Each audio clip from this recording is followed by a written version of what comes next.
사랑하는 거룩한 빛 광성교회 예배자 여러분 반갑습니다. 저는 11교구와 차량위원회를 담당하는 최재웅 목사입니다.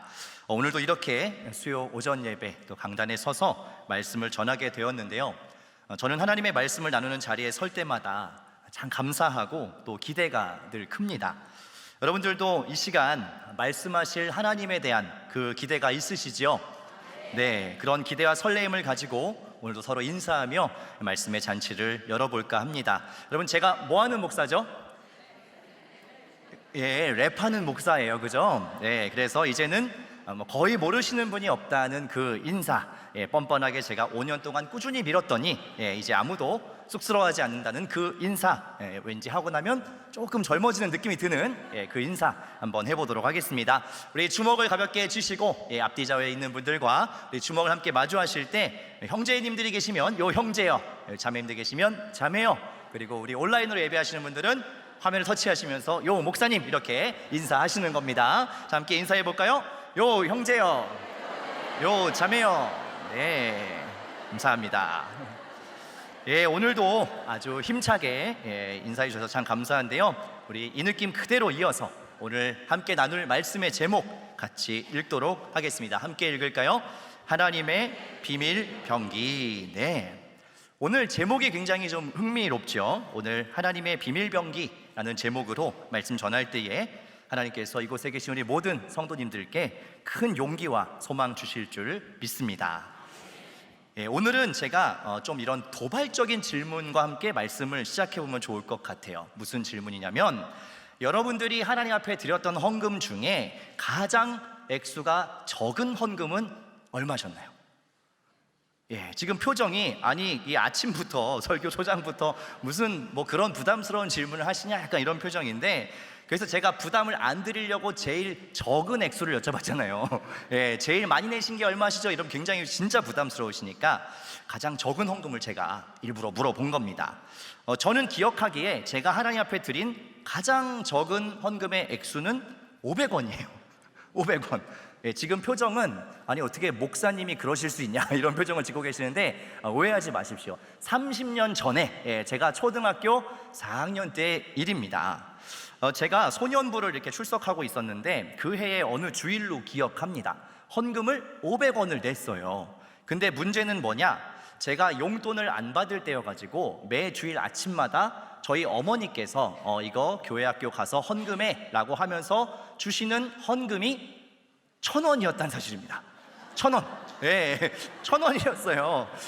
약간 이게 좀 이렇게 섬뜩한 느낌이 들죠. 이야기가 좀 어떻게 전개될지. 1,000원을 주셨고 저는 그날 500원을 냈습니다. 그러면 여러분, 이 하나님께 드려야 될 500원, 나머지 500원은 과연 어디로 갔을까요? 이게 어디로 갔냐면 바로 여기로 갔습니다. 바로 여기. 어머니께서 주신 헌금, 하나님께 잘 정성껏 드려라 하고 주신 이 헌금의 절반은 오락실 주인 아저씨께 드렸습니다. 어떻게 목사가 그럴 수 있느냐 하는 표정을 짓고 계신데, 저도 나름대로 해명을 하고 싶은 것이 있어요. 1992년에 전 세계를 휩쓸었던 스트리트 파이터라는 너무 재밌는 게임이 오락실에 나왔어요.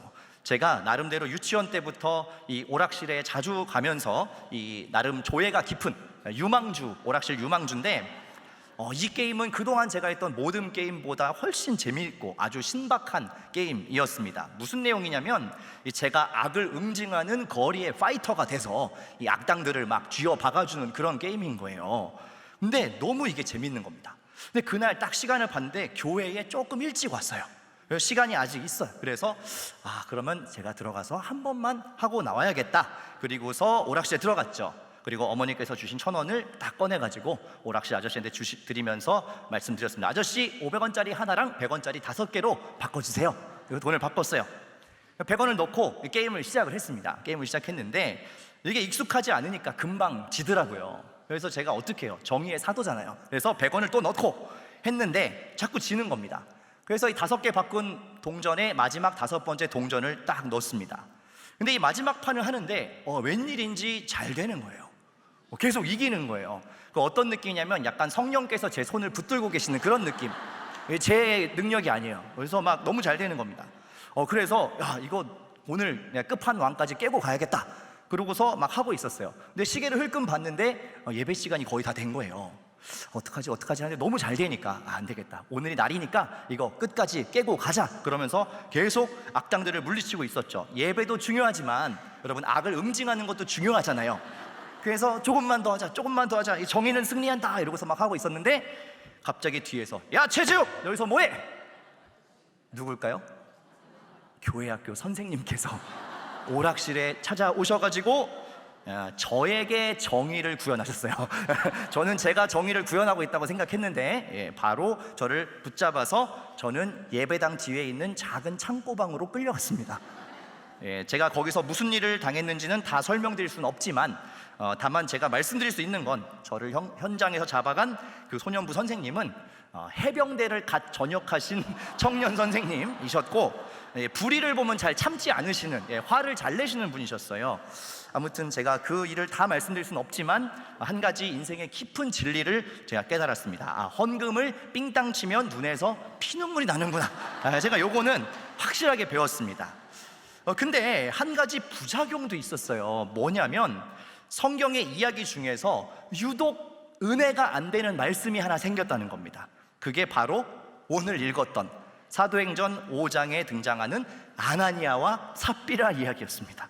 저는 이 본문을 마주할 때마다 그때 그 오락실과 해병대 출신 청년 선생님께 골방으로 끌려갔던 그 일이 자꾸 생각이 나면서 막 가슴이 답답하고 식은땀이 흐르고 그런 경험들이 있었습니다. 도대체 그럼 이게 어떤 사건이냐 하는 것을 좀 더 우리가 살펴볼 필요가 있다는 것이죠. 여러분, 두 사람이 등장하잖아요. 남편 아나니아와 아내 삽비라, 부부입니다. 이 부부는 성경의 다양한 인물들 중에서도 가장 강렬하게 등장하고 강렬하게 퇴장하는 그런 인물 중에 한 사람인데요. 처음 등장하는 첫 장면, 우리 5장 1절 2절을 한 목소리로 함께 읽겠습니다. 아나니아라는 사람이 그의 아내 삽비라와 더불어 소유를 팔아 그 값에서 얼마를 감춤해 그 아내도 알더라. 얼마만 가져다가 사도들의 발 앞에 두니. 아나니아와 삽비라, 이 부부는 그 당시 초대 교회의 일원이었어요. 근데 이들이 어느 날 소유하고 있던 밭을 팔아서 교회에 헌금을 하려고 했던 겁니다. 근데 문제는 이 밭 판 돈 전부를 헌금한 것이 아니고 둘이 상의해서 일부를 조금 빼놓고 나머지를 이제 사도들 앞에 헌금을 한 겁니다. 그런데 이 사실이 곧바로 사도 베드로에 의해서 모두에게 폭로되기 시작합니다. 먼저는 아나니아가 이 책망을 듣게 되는데요. 3절부터 우리 6절의 말씀을 한 번 더 읽겠습니다. 베드로가 이르되 아나니아야, 어찌하여 사탄이 내 마음에 가득하여 내가 성령을 속이고 땅값 얼마를 감추었느냐. 땅이 그대로 있을 때에는 내 땅이 아니며 판 후에도 내 마음대로 할 수가 없더냐. 어찌하여 이 일을 내 마음에 두었느냐. 사람에게 거짓말한 것이 아니요 하나님께로다. 아나니아가 이 말을 듣고 엎드러져 혼이 떠나니 이 일을 듣는 사람이 다 크게 두려워하더라. 젊은 사람들이 일어나 시신을 싸서 메고 나가서 장사하니라. 베드로가 이 아나니아의 마음속에 있는 사탄, 이 악함을 폭로합니다. 왜 성령을 속이고 땅값 얼마를 감췄냐? 이거는 사람을 속인 게 아니고 하나님을 속인 것이다 라고 명확하게 딱 지적을 합니다. 근데 그 순간 이 말을 들은 아나니아가 어떻게 돼요? 그 자리에서 엎드러져 죽고 맙니다. 수많은 사람들이 이 장면을 보고 두려워했어요. 그리고 아나니아의 시신을 수습해서 밖으로 가지고 나갔습니다. 그리고 나서 몇 시간이 지나자 이 아내 삽비라가 베드로에게 찾아옵니다. 7절부터 11절까지의 말씀을 함께 읽겠습니다. 3시간쯤 지나 그의 아내가 그 일어난 일을 알지 못하고 들어오니 베드로가 이르되 그 땅 판 값이 이것뿐이냐 내게 말하라 하니 이르되 예 이것뿐이라 하더라. 베드로가 이르되 너희가 어찌 함께 꾀하여 주의 영을 시험하려 하느냐. 보라, 내 남편을 장사하고 오는 사람들의 발이 문 앞에 이르렀으니 또 너를 메어 내 가리라 하니 곧 그가 베드로의 발 앞에 엎드러져 혼이 떠나는지라. 젊은 사람들이 들어와 죽은 것을 보고 메어다가 그의 남편 곁에 장사하니 온 교회와 이 일을 듣는 사람들이 다 크게 두려워하니라. 한 3시간쯤 지났어요. 이 아내 삽비라도 베드로에게 탁 찾아왔습니다. 근데 베드로가 이 모든 내용을 알지만 모른 척하고 질문을 해본 거예요. 너희가 판 돈이 이게 다냐? 이렇게 얘기합니다. 아나니아가 뭐라고 대답해요? 삽비라가 네, 이게 전부입니다 라고 얘기하는 순간 베드로가 호통을 치면서 얘기합니다. 너희가 어찌 부부가 함께 꾀하여 하나님의 성령을 시험하느냐? 라고 하면서 봐라, 네 남편을 장사하고 오는 사람들의 발이 지금 여기에 도착했다. 너도 그렇게 남편처럼 장사하게 될 것이다 라고 얘기하는 순간 어떻게 돼요? 이 삽비라도 캑하고 그 자리에서 죽습니다. 이것이 우리가 함께 읽은 오늘 본문의 이야기이죠. 하나님의 심판을 받은 아나니아와 삽비라 부부의 최후입니다. 그러면 하나님께서는 과연 이 사건을 통해서 우리에게 무엇을 말씀하고자 하시는 것일까요? 사실 이 본문은요, 우리가 성경을 읽을 때 전체 성경을 통틀어서 굉장히 손꼽히는 난해 본문입니다. 해석하기가 굉장히 어렵다라는 거예요. 이런 본문은 그리고 보통 설교의 본문으로 잘 선정되지 않습니다, 여러분.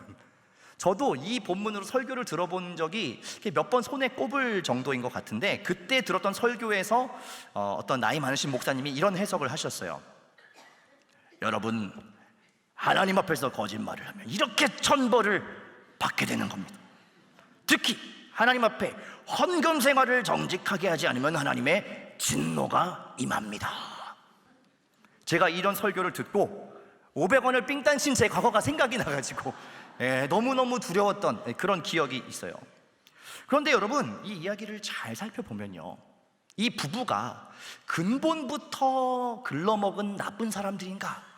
라는 생각을 하게 됩니다.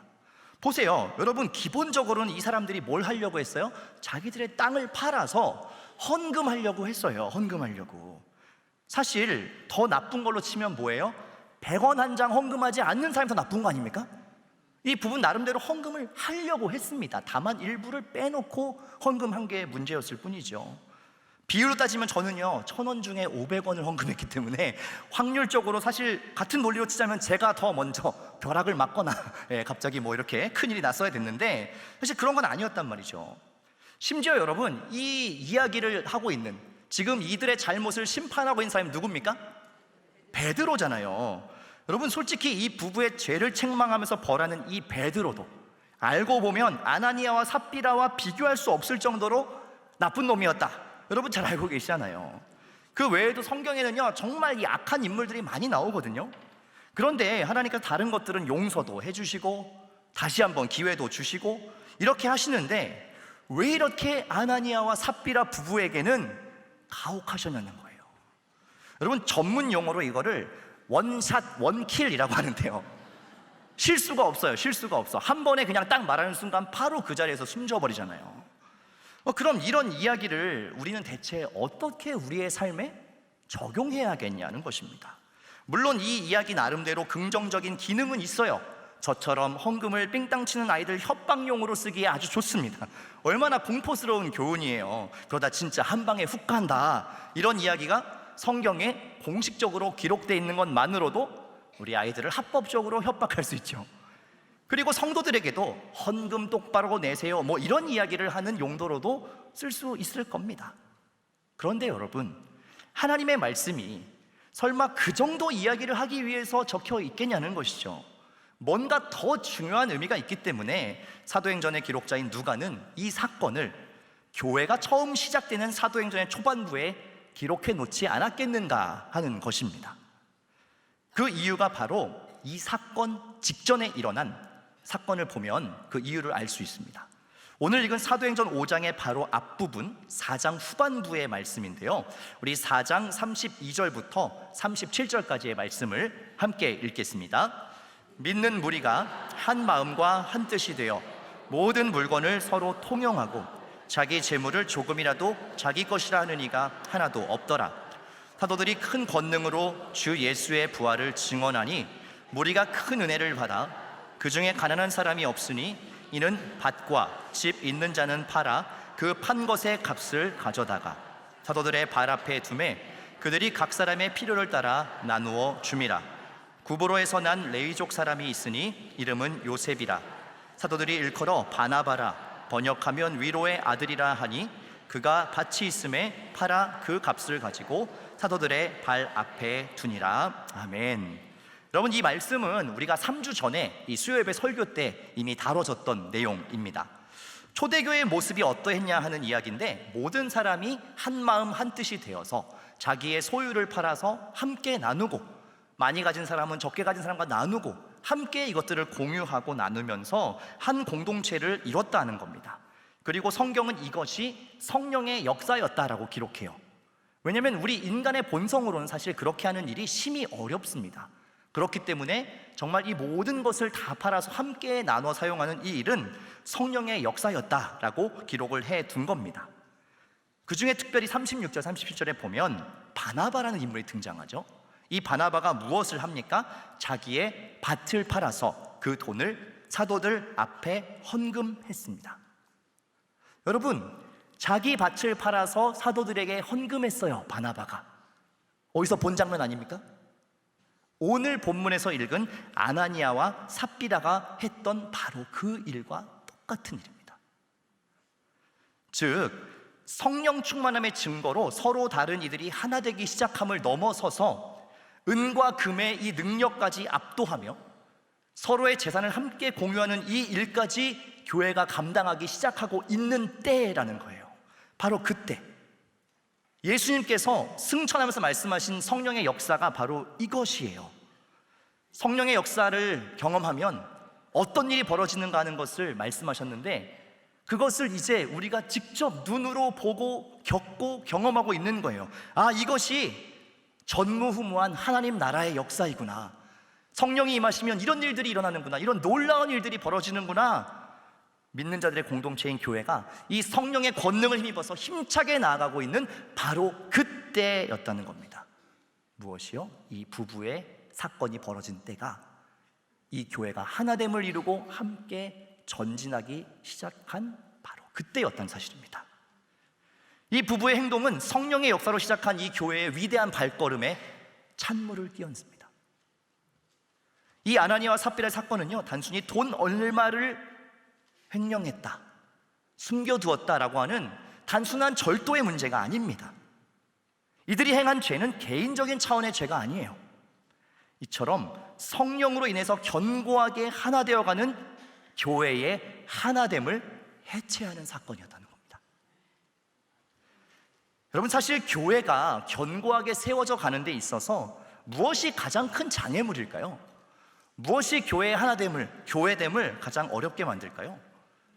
우리가 현실적으로는요, 재정의 필요, 건물과 공간의 필요, 여러 가지 프로그램이 필요하고 많은 사람들이 필요하고 인프라가 필요하고 이런 것이 없기 때문에 교회가 하나 되는 게 어렵고 교회가 더 힘있게 가기 어렵다라고 생각할 수도 있습니다만, 사실 교회가 교회다워지는 데에 가장 큰 어려움은 이 교회의 하나됨을 깨뜨리는 영적인 허영심입니다. 진실한 마음으로 행하지 않는 일들을 이야기합니다. 하나님의 이름을 빙자해서 나를 드러내기 위해서, 나의 의를 위해서, 내 만족을 위해 하는 그 모든 일들이 교회 공동체를 깨트린다는 거예요. 지금도 얼마나 많은 목회자들이 하나님의 자리에 앉아서 스스로 하나님이 되고자 합니까? 또 얼마나 많은 성도들이 자기 자신을 알아달라는 이 욕망에 사로잡혀서 하나님과 전혀 관계없는 신앙의 열정들을 쏟고 있지 않냐는 말입니다. 교회의 가장 큰 장애물은요, 이러한 진실하지 않은 동기를 가지고 행하는 모든 일들입니다. 그것이 마치 겉으로는 하나님께 드리기 위해 내 밭을 팔아서 헌금했다라고 하는 거룩한 일처럼 보일지라도 그 안에 나의 의, 나의 자랑, 내 숨겨진 의도가 들어가는 그 순간에 우리의 공동체는 균열하기 시작한다라는 것입니다. 그래서 여러분, 이 사건은 반드시 성경에 기록되어야 하는 사건이었습니다. 왜냐하면 교회가 새롭게 출발하는 이 과정 속에서 꼭 극복해야 하는 교회 안의 영적인 허영심이 제거되는 것을 보여주는 사건이기 때문에 그렇습니다. 더욱이 누가는 이 영적인 허영심의 원인을 사탄이라고 기록하고 있습니다. 여기서 말하는 사탄이라는 게요, 여러분 무슨 귀신에 들려서 막 거품을 물고 경련하고 이런 것이 아니라 자기 자신을 드러내고 시기하고 질투하고 위선으로 교회 안에서 관계를 맺어가면서 마치 주님의 일을 한다라고 하는 그러한 태도를 말하고 있습니다. 사탄적이다라는 것은 속이고 감추고 다른 동기를 은밀하게 품은 채로 무언가를 하는 것을 이야기한다는 것이죠. 이런 숨겨진 의도와 욕망을 가지고 행하는 모든 일들이 성령으로 새롭게 되어서 하나 되어가는 이 교회에 얼마나 큰 장애물인가 하는 것을 사도행전의 사건은 오늘 우리에게 생생하게 보여주고 있다는 겁니다. 그래서 이 아나니아와 삽비라의 사건은요, 특별히 구약에 기록된 여호수아 7장에 기록된 아간의 도둑질 사건과도 아주 비슷한 면이 있습니다. 여러분, 아간의 이야기를 아시나요?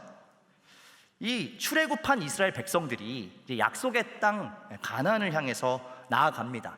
그리고 그 땅을 정복하기 위해서 많은 전쟁들을 이제 하나씩 치러가지요. 그 중에서 여러분 가장 잘 아시는 전투가 6장에 기록된 여리고성 전투일 거예요. 잘 아시죠? 예, 어떠한 무기나 뭐 이런 것들 사용하지 않고도 7바퀴를 돌고 어떻게 해요? 소리를 악 질렀더니 성이 다 무너지죠. 그래서 정말로 무혈입성, 완벽하게 승리를 한 사건이 이 여리고성 정복 사건입니다. 우리는 이런 이야기를 되게 좋아해요. 그죠? 정말 이 정도쯤 돼야 이게 진짜 하나님의 역사하심이다 라는 이런 느낌이 오잖아요. 실제로 이 완벽한 승리를 거둔 후에 그 이후에 정복해야 될 성이 어디였냐면 아이성이라고 하는 성이었어요. 여기는 여리고성에 비해서 아주 작은 성이에요. 충분히 점령할 수 있는 곳이에요. 근데 그 성 전투에서 대패를 합니다. 완벽하게 져요. 그러니까 여호수아가 굉장히 당혹스러워하면서 하나님 앞에 엎드려서 기도를 해봅니다. 도대체 이게 무슨 일인가? 하나님 어떻게 된 일인가요? 하고 엎드려 기도해요. 그런데 하나님께서 말씀하시기를 누군가 한 사람이 범죄한 사람이 있어서 내가 이 승리를 허락하지 않았다라고 말씀하십니다. 우리 여호수아 7장 11절의 말씀을 함께 읽겠습니다. 이스라엘이 범죄하여 내가 그들에게 명령한 나의 언약을 어겼으며 또한 그들이 온전히 바친 물건을 가져가고 도둑질하며 속이고 그것을 그들의 물건들 가운데 두었느니라.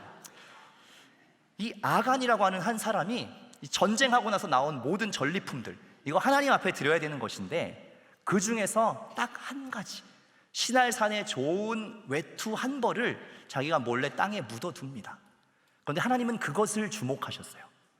그리고 이 한 사람의 범죄로 인하여서 이 모든 이스라엘 백성들의 승리를 멈춰 세우십니다. 굉장히 재밌는 것은 아간이 가져갔다라고 하는 이 단어가 노스피조마이라고 하는 횡령하다 혹은 훔치다 이런 뜻인데 아나니아와 삽비라의 사건에 기록된 그것과 똑같은 단어입니다. 일부를 살짝 착복한 것, 일부를 조금 가져다 숨겨놓은 그것을 표현하는 단어가 이 아간의 사건과 아나니아 삽비라 사건에 동일하게 쓰여져 있습니다. 하나님은 아간 한 사람의 범죄로 인해서 이스라엘 민족의 승리를 빼앗으셨어요. 우리가 이걸 보면서 이 아나니아 삽비라 사건처럼 비슷한 느낌이 들 수 있습니다. 아니 하나님, 너무하신 거 아닙니까? 외투 한 벌입니다. 외투 한 벌. 어떻게 이 한 사람이 요거 하나 숨긴 거 가지고 모든 민족이 크게 패하게 하십니까? 너무하신 거 아닌가? 라는 생각이 들지도 몰라요. 그런데 잘 보시면 아간의 사건도 아나니아와 삽비라의 사건도 공통점이 무엇이냐? 하나님 나라 공동체의 이 힘 있는 출발을 가로막는, 거기에 찬물을 끼얹는 일이었다라는 공통점이 있어요. 하나님 바로 그 부분을 지목하고 계시다는 거죠. 결국 아간의 죄도 그리고 아나니아 삽비라의 죄도 은밀하고 개인적인 죄 같지만 실제로는 하나님 나라의 이 공동체, 교회의 전진을 가로막는 의미가 있었다는 것입니다. 이 죄들은 구약의 교회인 출애굽 공동체, 또 신약의 교회인 초대교회가 시작되는 시점, 아주 중요한 이 시점에 벌어진 일이라는 공통점이 있어요. 두 이야기 모두 한 사람의 속임수로 인하여서 하나님 백성의 승리를 멈춘 사건이다라는 것입니다. 사랑하는 여러분, 구약의 교회인 출애굽의 공동체도 그렇고요, 신약의 교회인 초대교회도 마찬가지고요, 이런 심각한 문제들이 있었습니다. 공동체의 하나됨을 깨뜨리고 하나님 백성의 이 승리의 전진을 가로막는 사건들이 있었다는 것이죠. 여러분, 그렇다면 우리가 몸담고 있는 현실 교회의 모습은 어떻습니까? 여러분, 이런 문제들이 우리가 속해 있는 공동체 안에도, 이 땅의 교회들에도 발견되고 있나요? 예, 있습니다. 안타깝게도 있어요. 참 안타깝게도 우리가 몸담고 있는 현실 교회 역시 여러 가지 크고 작은 문제들로 아픔과 어려움을 겪습니다. 하나님의 이름을 빙자해서 행하는 많은 일들이 있고요, 하나님과 사람을 속이려는 행동들도 있습니다. 또 나를 드러내기 위해서, 내 의를 위해서, 내 만족을 위해서 하는 많은 일들이 우리의 현실 교회 안에도 분명히 존재합니다. 그로 인해서 아파하는 일도 있고요, 상처받은 사람들도 있고요, 더 버티지 못하고 교회를 떠나간 사람들도 있을 겁니다. 저도 목회자로서 이러한 제 자신의 민낯 혹은 교회의 부끄러운 민낯을 보면 참으로 마음이 아픕니다. 연일 뉴스에 오르내리는 이 교회의 부끄러운 모습들, 또 때로는 세상보다 더하다라는 말을 반박할 수 없을 만큼 이런 여러 가지 사건들을 보면 참 힘이 빠질 때도 있어요. 그러나 여러분, 이것을 기억하십시오. 이 구약시대의 제사장 나라 이스라엘의 시작이 그랬던 것처럼 교회는요, 이 깨어진 세상을 회복하고자 내놓으신 하나님의 유일하고도 마지막 대안이다라는 사실입니다. 주님이 승천하시면서 허락하신 이 성령의 공동체인 교회는요, 하나님의 마지막 카드예요. 오히려 구약의 공동체는 여러 가지 실수와 시행착오를 해도 예수 그리스도라고 하는 하나의 대안이 있었습니다. 그러나 이제 예수님께서 승천하신 이후에 이 교회에는 다른 대안이 없어요. 교회를 통해서 하나님께서 그 하나님의 뜻을 이제 계속해서 이뤄 가시겠다라는 겁니다. 하나님께서 우리의 교회를 보시고, 이 땅의 교회를 보시고, 야, 내가 교회에다가 이 일들을 맡기려고 했는데 이거 하는 거를 보니까 안 되겠어, 이러고서 이거를 빼앗아 가지고 다른 어떤 방법을 사용하시는 게 아니고, 하나님은 여전히 교회를 통하여서 하나님 자신의 일을 이 땅에 펼쳐가기를 원하신다는 겁니다. 여러분, 이것을 믿으시나요? 하나님은 다른 어떤 계획들을 더 이상 갖고 계시지 않으세요. 오직 이 교회를 통해서 일하시겠다, 교회를 통해 나의 일을 펼쳐가겠다 말씀하신다는 겁니다. 언제까지요? 주님 다시 오실 때까지요. 그때까지 교회가 이 땅을 새롭게 하고 하나님의 역사를 이루어가는 통로라고 말씀하시는 것입니다. 물론 우리의 모습들을 보면, 우리 안에 있는 모습들을 보면 과연 하나님, 교회가 유일한 대안이 되겠습니까? 라는 생각이 들 수도 있습니다만, 이것은 저의 이야기가 아니라 성경이 시종일관 주장하고 우리에게 말씀하고 있는 바입니다. 주님 승천하시며 다시 오시겠다 말씀하신 그때까지 주님 부탁하신 모든 일들을 감당하는 것을 어디에 맡기신다고요? 교회에 위임하셨습니다. 그렇기 때문에 여전히 우리 인간의 연약함과 죄성이 존재함에도 불구하고 하나님께서는 교회를 통하여 일하고자 하시는 것입니다. 그래서 오늘 설교의 제목처럼요, 교회는 하나님의 마지막 보루이자 최종 병기입니다. 하나님의 마지막 카드예요.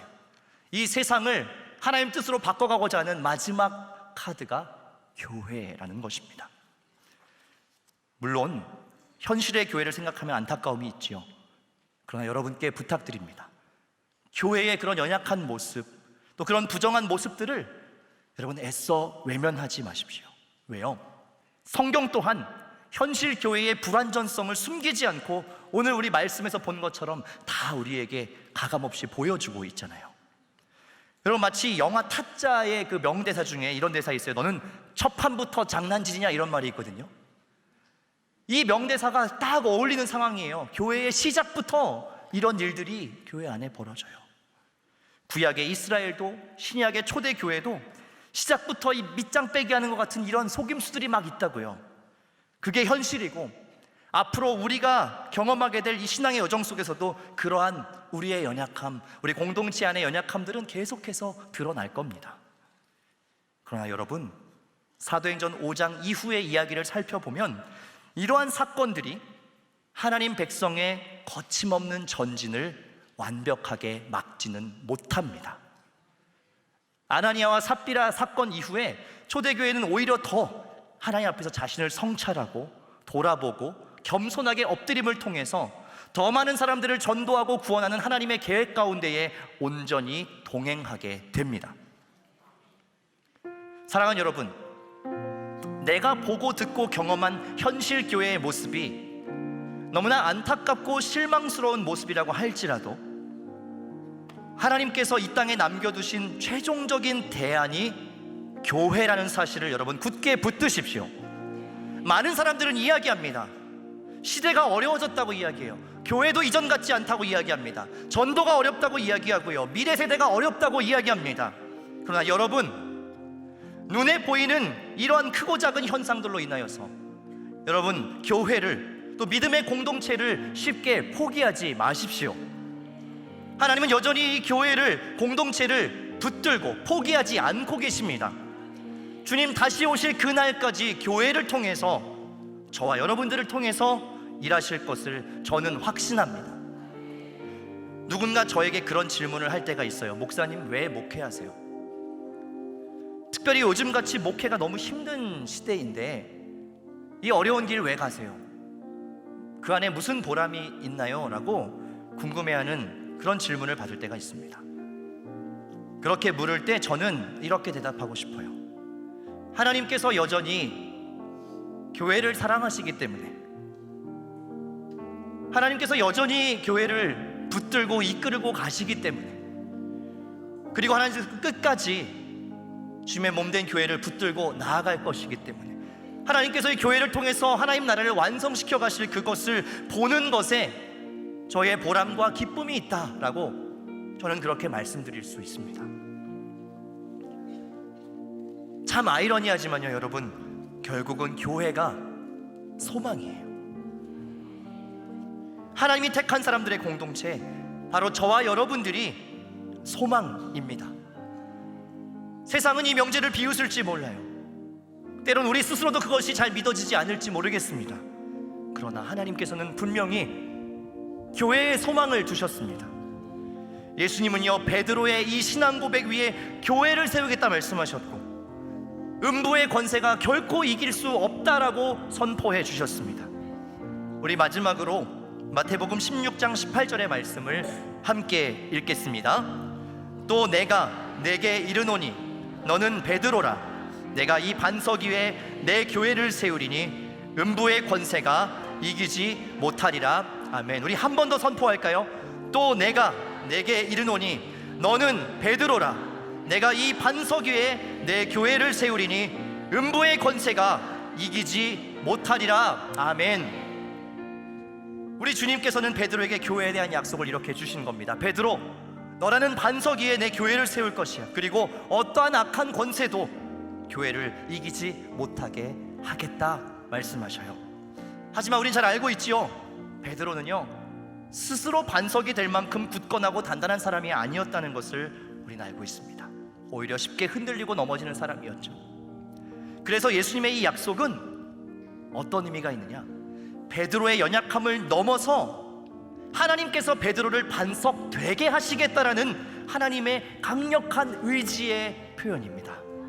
그리고 그 의지는 여전히 이 시간, 오늘을 살아가는 우리에게도 역사하고 있다는 것이죠. 연약한 우리, 끝없이 욕망과 연약함에 사로잡히는 우리를 교회로 부르셔서 반석되게 하시고, 깨어지고 상한 세상을 하나님 나라로 새롭게 하는 데 동역하게 하시는 그 하나님께서 오늘 우리 거룩한 빛 광성교회와 모든 성도님들 가운데 함께 하고 계십니다. 그 놀라운 부르심을 여러분 신뢰하시고 주님 다시 오실 그날까지 성령의 도우심을 힘입어 끝까지 믿음의 그 여정 잘 걸어가시는 모든 성도님들 되시기를 주님의 이름으로 축원합니다. 아멘.